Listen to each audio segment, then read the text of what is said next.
Paolo Zardini, come si è svolta finora la preparazione? Quali saranno i prossimi allenamenti collegiali e soprattutto quali sono le ambizioni per la stagione che va a cominciare? Sì, quest'anno abbiamo iniziato un po' in ritardo, il problema delle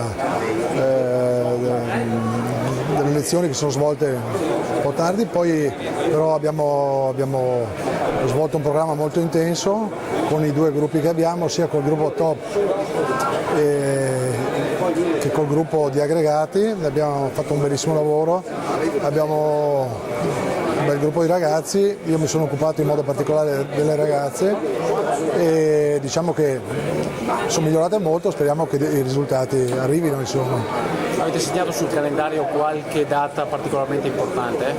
Beh, chiaramente le date più importanti sono i campionati italiani, sicuramente il circuito delle gare istituzionali è molto importante perché questo ti permette quest'anno di entrare in squadra nazionale giovanile, quindi si punterà a tutto il circuito per poter far sì che queste ragazze e i ragazzi entrino in squadra.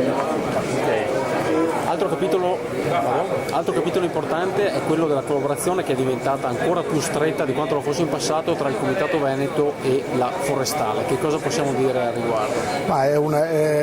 Innanzitutto mi sento di dire che è un progetto ambizioso, sta dando dei grossi risultati perché il confronto chiaramente dei nostri ragazzi più giovani con ragazzi che hanno esperienza a livello di Coppa Europa, addirittura Coppa del Mondo, è sicuramente uno stimolo per i giovani per poter crescere e anche comunque è un buono stimolo anche per i vecchi perché sentono il fiato che è sulle spalle. Detto questo è importante